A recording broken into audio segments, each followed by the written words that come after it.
Penny and I were lying in bed reading as we did every night before bed.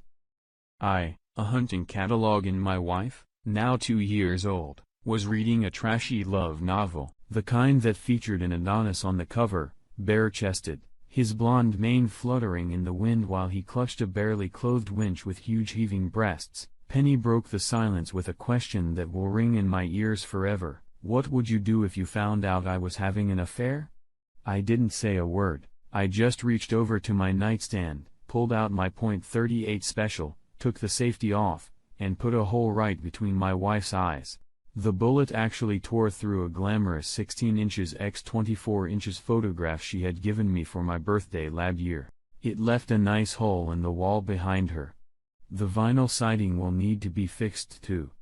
Damn, that little gun was loud. Without protection, my ears were ringing. Penny, to put it politely, soiled the sheets. When she calmed down enough to speak, she screamed, "Are you crazy? What the hell did you do that for?" She was still shaking. To answer your questions in order, first of all, no. I'm not crazy. And second, to show you what will happen if you ever cheat on me, only I'll shoot your pretty face, not your picture. But first, I'll make you watch me execute the cheating bastard who desecrated our marriage vows. You have my solemn word on the matter. Any other questions? Not a peep. We didn't press against each other that night. You'll never know. The next morning, I put the picture up again, broken glass and all, and the subject never came up again. Foolishly, I thought the reminder would be strong enough to guarantee fidelity. Fast forward 5 years. How I found out my wife was cheating was irrelevant. Suffice it to say that I knew for sure that at 11 in the morning, she would be fornicating with her boss, one Roger Lamphere 57, in our bed. When I arrived home at 11:10, my heart was pounding with joy because the driveway was empty. I prayed that my fact was wrong. However, I needed to get inside to make sure no one was home. Our house has a side entry garage, and I was able to pull into the driveway without being seen from the master bedroom. When I opened the garage door, I almost threw up. Standing next to Penny's BMW was someone else's black Mercedes. I knew what I had to do. I took a deep breath and calmly loaded the 12-gauge pump shotgun with 6 high-velocity rounds. They were duck cartridges that spit out steel that shot more than 100 feet into the air. I made a circle and slowly opened the door. On the floor of the Italian marble hallway lay a pile of discarded clothes that Penny just had to have. Fury boiled over when I saw my birthday present for her hanging from the banister, lace panties and bra that my wife had yet to wear for me. As I climbed the spiral staircase, I could hear them fucking like animals in our marital bed. No words, just guttural sounds like two lovers who can't speak.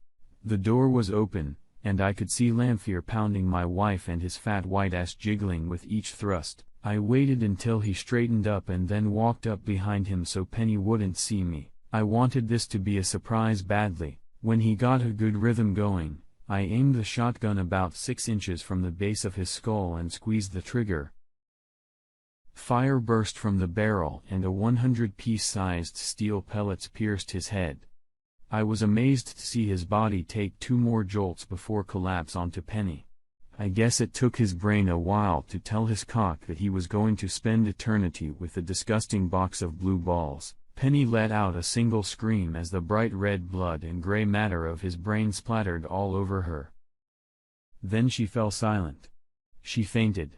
I had never killed anyone before, and I didn't know what to do. I really wanted to talk to Penny before I executed her, so I rolled the dead bastard off her and onto the floor. The bullets had made a neat hole about 1 inch in diameter in his forehead. Until today, every dead person I'd ever seen had been made up by an undertaker to look like they were asleep. No. Lamphere looked very dead, and he would not be buried in an open casket. He fell to the floor with a thud. And then I saw that his eyes were still wide open looking at me. I had to admit it made me nervous, so I pulled the blanket off the bed and threw it over the corpse. After a few minutes of waiting, I began to lose patience. I went to the bathroom, poured a glass of cold water, and splashed Penny in the face. She sat up and shook her head. It looked like she was trying to figure out if this was all a bad dream. She realized it wasn't and was rewarded with a handful of lamb fear's brains. I could see that she realized the reality of her predicament by the pure terror in her eyes. She tried to scream, but fear prevented the sounds from escaping.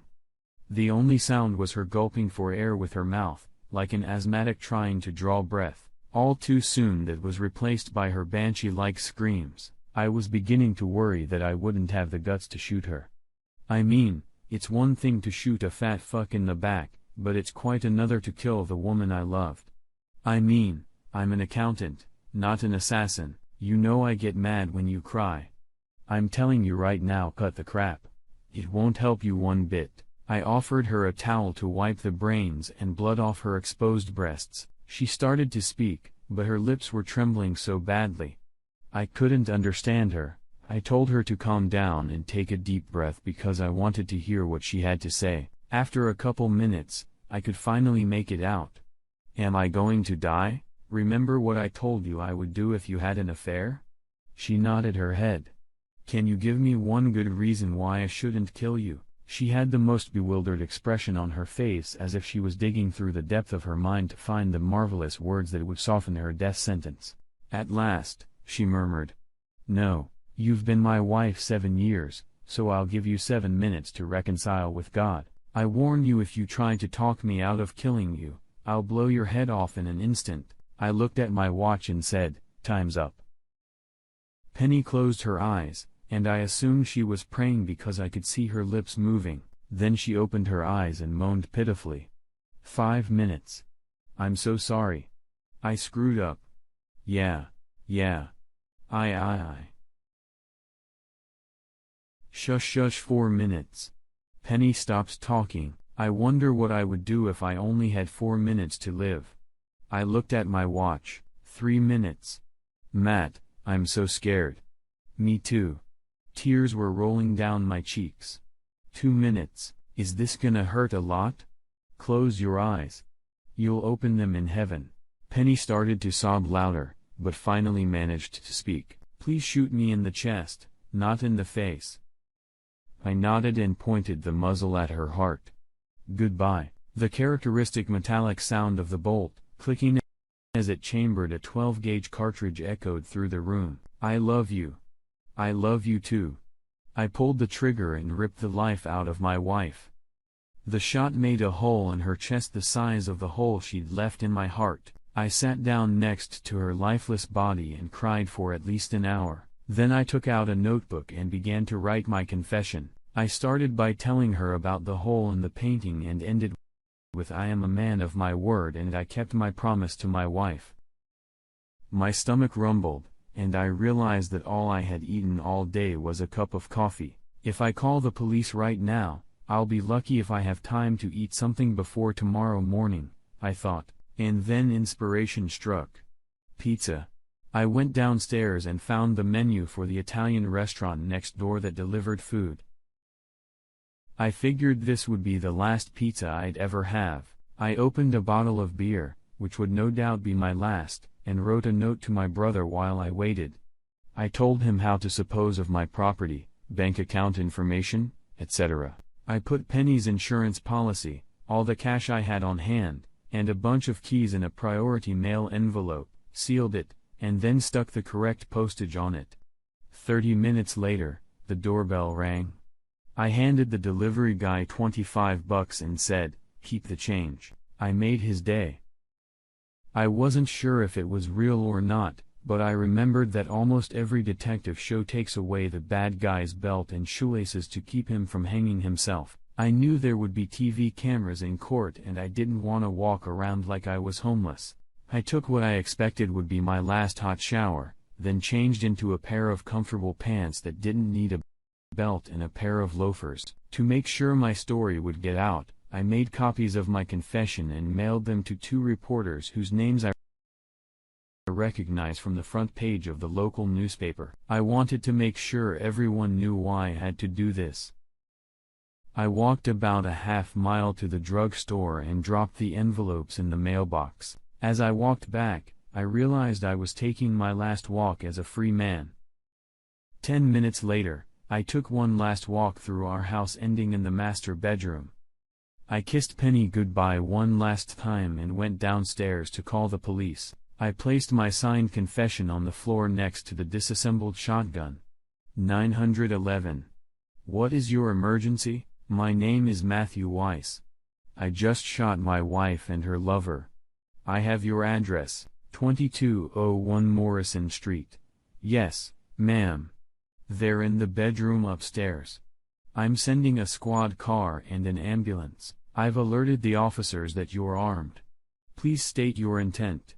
No problem, ma'am. Tell the officers I will offer no resistance. The front door is wide open, and I'll be lying face down with my fingers behind my head.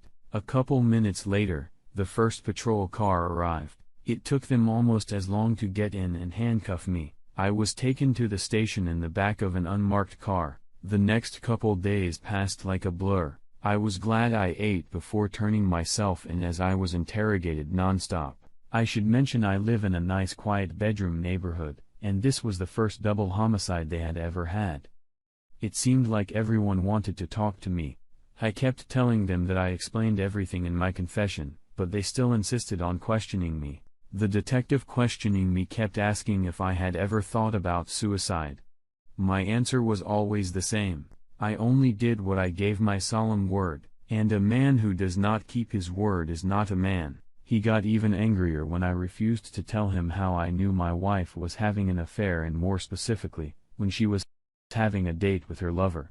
His fancy words didn't loosen my tongue because I was sworn to secrecy, and I am, after all, a man of my word. I couldn't tell how much time had passed because there was no window or clock in the room, just a metal table to which I was handcuffed in 2 chairs. Later, when it was early evening, as I assumed it was, a state police investigator took over the interrogation. He seemed like a nice enough guy. He even offered me a cup of coffee. It tasted like hell. I told my story again.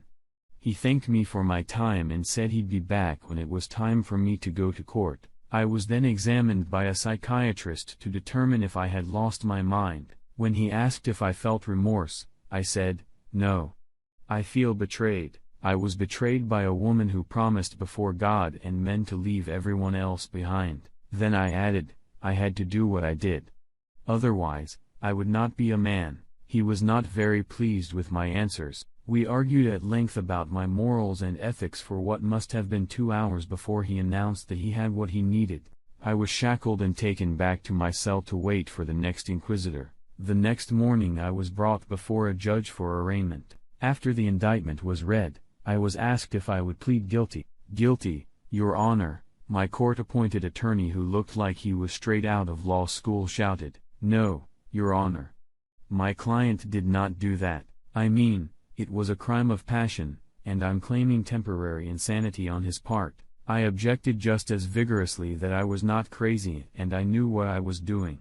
I shouted, Your Honor, may I please speak? There was a loud roar from the audience. Cries of "Let the murderer speak" rang out. Others suggested how to put me to death.